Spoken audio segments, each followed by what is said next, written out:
In this handy Oxford World Classics edition of some writings of Seneca, we come now to Book 3 of On Anger. Books 2 and 1 are not included. I don't know if the camera's focusing properly. It doesn't look to me like it is.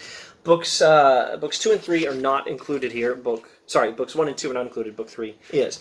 Now, On Anger is addressed to Novatus. Now, it's useful to consult the explanatory notes in our handy Oxford edition here. Page 253 clarifies that Gallio, to whom a later text in this same volume, On the Happy Life, De Vita Beata, Gallio, to whom a later book is addressed, is the same person as Novatus, to whom On Anger is addressed. So we're looking at On Anger, Book 3, and it is addressed to Novatus, who is the same guy as Gallio, and also happens to be Seneca's brother.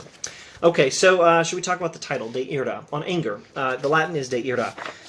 You could translate this as concerning rather than on, so concerning anger rather than on anger. A much more interesting issue is, should you translate it on anger or something else like on wrath? In contemporary English, the word wrath has a connotation of more extreme anger. It almost unambiguously suggests something wrong. Now, I would actually probably want to translate a title like this on wrath rather than on anger, De Ira, if it were written by a Christian, because the Christians tend to say that anger is not inherently evil, but it's dangerous, and certain forms of anger are inherently evil. And so you want to use the word wrath, because we're talking about something bad here. What's going to happen in this text, Seneca is going to talk about curing anger, curing ira, resisting anger, resisting ira.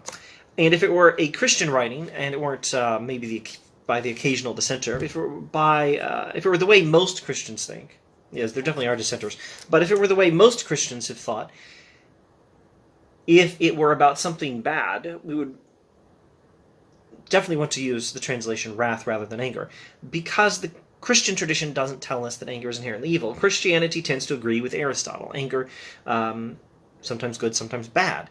A word like wrath should be used if we're definitely talking about something bad, rather than a word like anger. So we would translate the Latin a little bit differently, I think, if this were a Christian perspective.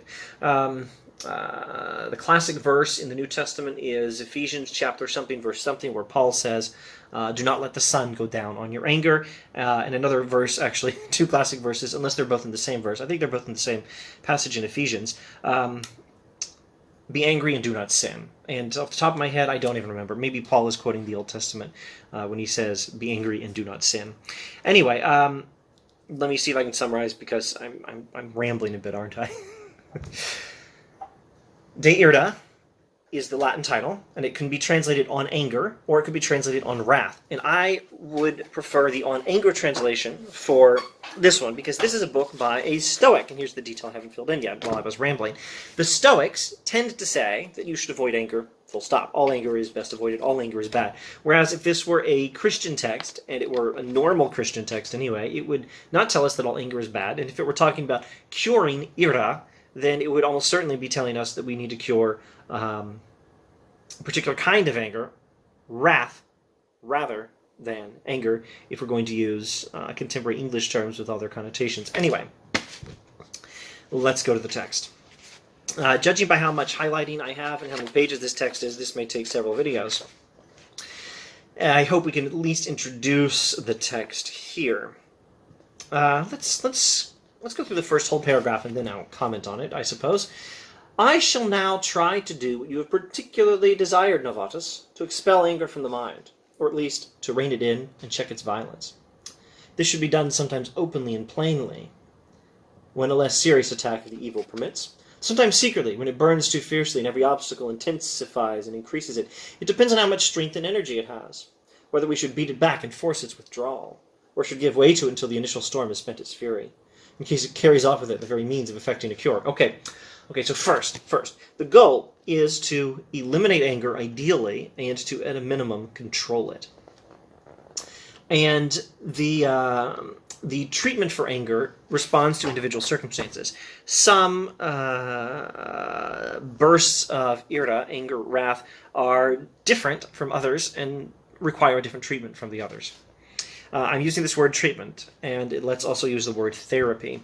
Whom shall I cite? Let's cite Martha Nussbaum's book, The Therapy of Desire, in which Martha Nussbaum does a good job explaining philosophical perspectives, in particular Stoicism, Epicureanism, and Skepticism. And this is ancient philosophical perspectives. More or less, we're talking about the philosophical world after Aristotle and before Augustine.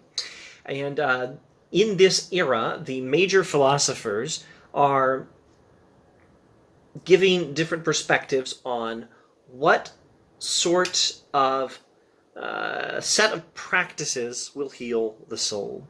What set of practices are the right sort of therapy for bringing us to a state of psychological health, happiness, and tranquility? Stoicism is, well, if you had to pick one, it would definitely be the big one from this era. Epicureanism is big too, of course, and you don't want to leave out skepticism if you have time to be thorough. We don't have time to be thorough. We may perhaps have time to be thorough with this particular example of a Stoic text. The point is, the word therapy may have contemporary psychological connotations. That could be good, it could be bad. Don't let it confuse you. We're not doing modern psychology here, but we are definitely doing something for which the word therapy fits and is very well precedented in philosophical scholarship, like Martha Nussbaum's book. This is actually ancient psychology, or this is the precursor to psychology, depending on how you use the word psychology. If you use the word psychology to refer to a modern contemporary empirical science, then this is maybe not exactly psychology, but it's a precursor at a minimum. With a somewhat looser definition of psychology, this is ancient psychology. It's the study of the mind. It's an attempt to figure out how the mind works and how we can restore the human mind to good working order. Okay, so therapy, and we need individualized therapy, Seneca says. Each man will have to adopt a plan of action according to his own character.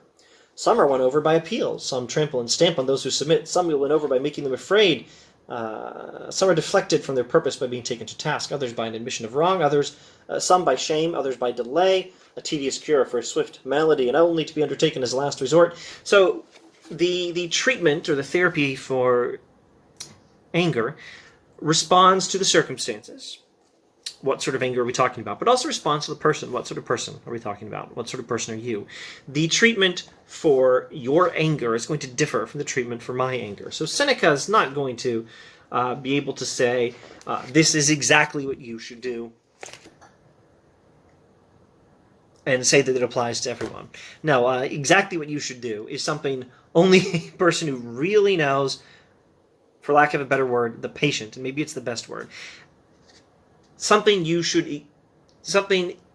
absolutely should do, something very specific you absolutely should do, is something only someone who really knows a person can say to that person. And for the rest of us, we could just give general advice and give a list of examples, perhaps, as to how this might apply in different circumstances. And it's the same way with medical science. It's the same way with psychology. It's the same way with all the ancient philosophical therapies, too. Circumstances differ. Personalities differ. One human being differs from another.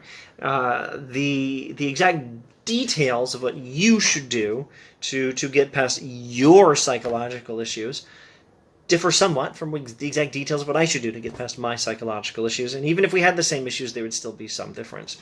So we need individualized therapy. Therapy responds to the person. Therapy responds to the situation. Now, what is the actual problem that this therapy is trying to solve?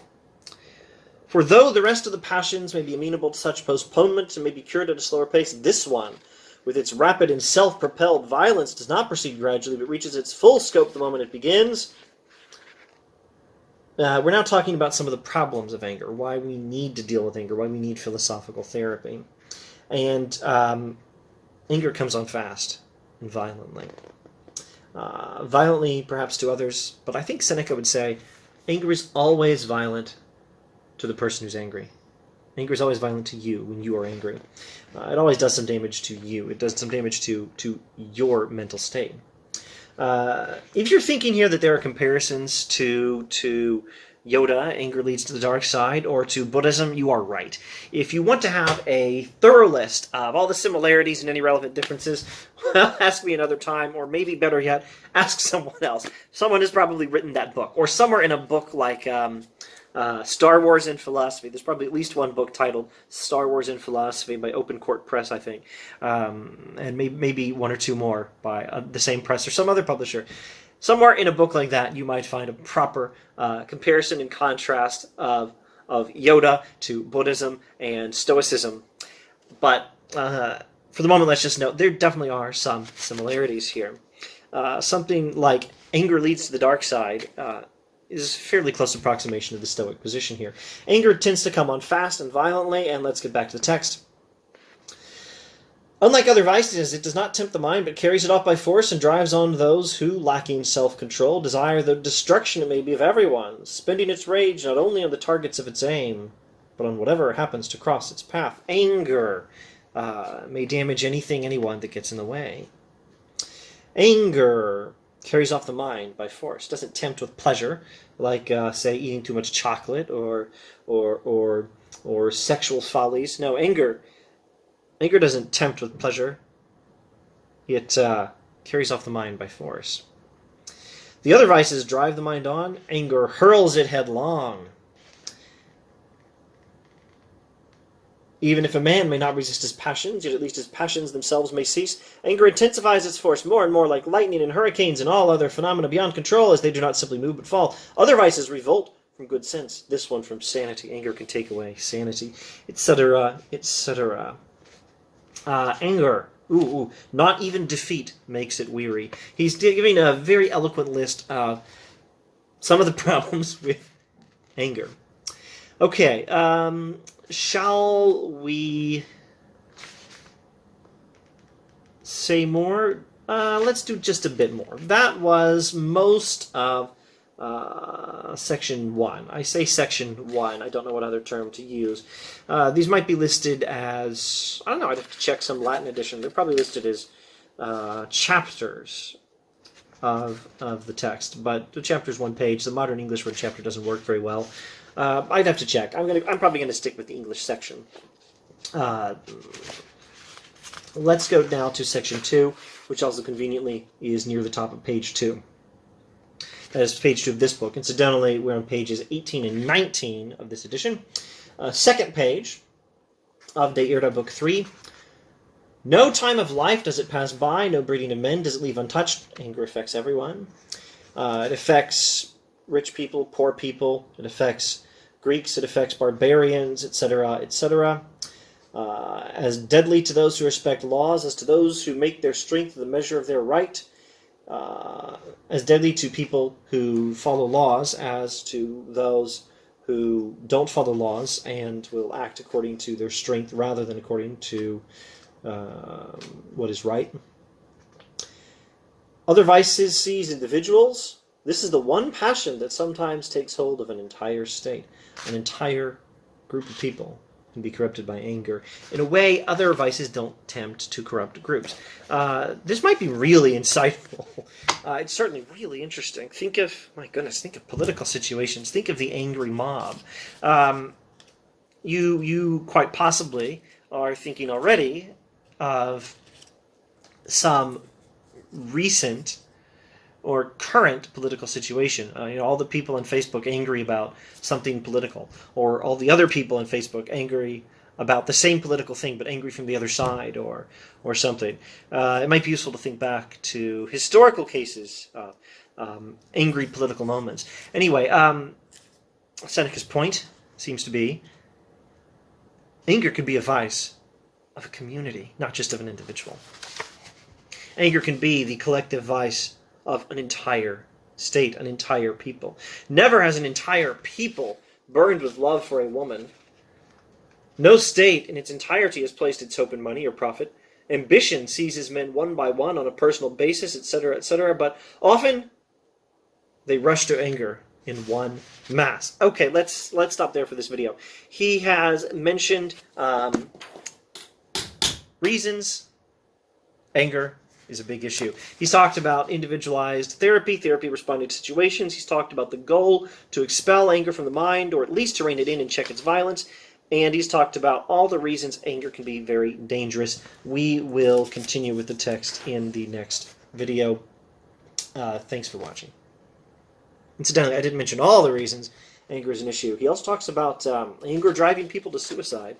I'm not going to do all your reading for you. Find the text yourself if you want a thorough list of all the problems with anger from Seneca.